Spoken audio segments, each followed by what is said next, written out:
La magie est partout.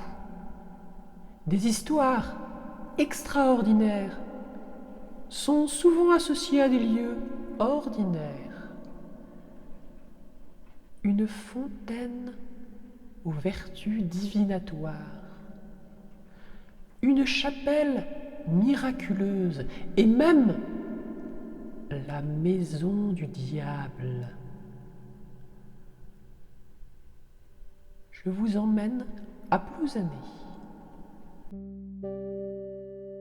Plouzané est la commune dédiée à saint Sané, un homme d'église célèbre pour avoir terrassé un dragon uniquement armé de son étole et d'eau bénite. Mais le saint a accompli d'autres miracles.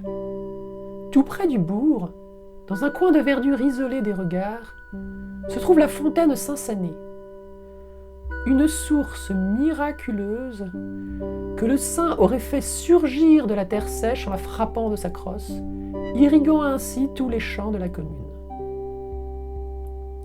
Le pourtour du lavoir, qui accompagne le point d'eau, est constitué de pierres tombales, un agencement des plus étranges qui lui donne une ambiance mystérieuse.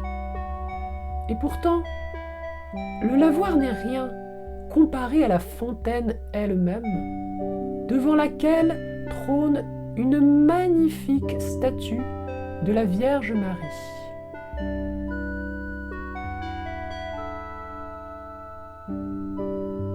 En effet, cette fontaine était réputée pour avoir des vertus divinatoires.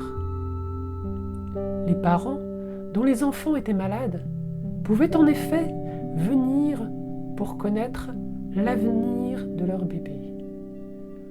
On déposait dans l'eau un linge de l'enfant malade et l'on observait comment celui-ci flottait.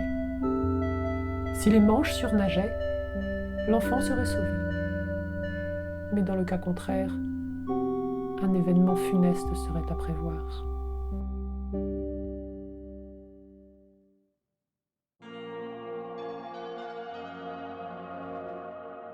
Un peu plus loin se trouve la chapelle Notre-Dame de Beaudenoux, un édifice magnifique qui interpelle par son architecture originale et son double clocher. Mais son origine est plus fascinante encore, car elle est associée à un miracle qui sauva tous les habitants de la peste.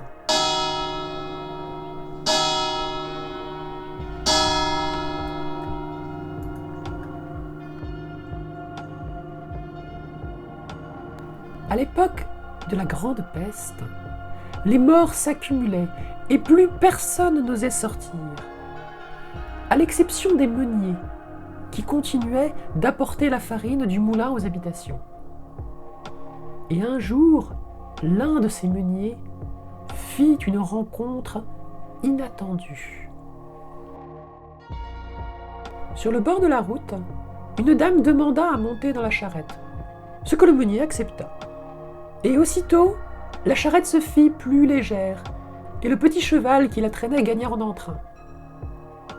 Le meunier et la dame commencèrent à discuter. Il lui narra les malheurs du pays, comment la maladie avait emporté sa femme et ses enfants, et elle le prit en pitié. Elle lui demanda de le déposer à l'endroit même où il se trouvait, dans un marécage dangereux et nauséabond. « Jamais la peste ne franchira cette limite, lui dit la dame, et tu peux avoir confiance en moi. Je suis Notre-Dame de Beaudenoux. »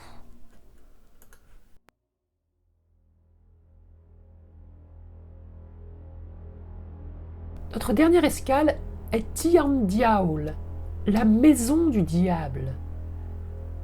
Située face au manoir de Coathénèse, cette maison à l'architecture étrange, qui évoque une sorte de petit donjon carré, aurait été la demeure du malin, qui avait trouvé un stratagème diabolique pour s'emparer des âmes des habitants.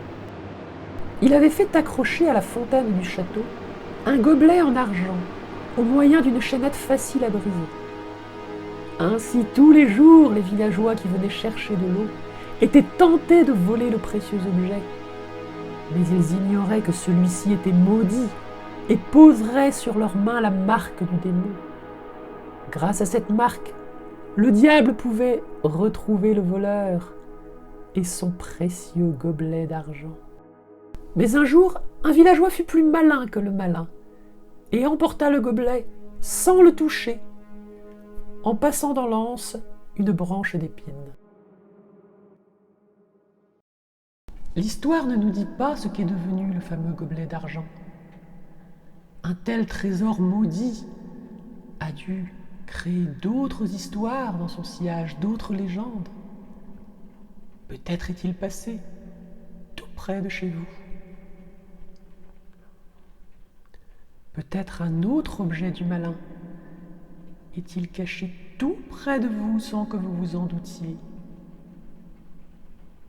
Les secrets les plus dangereux sont ceux qu'on a oubliés.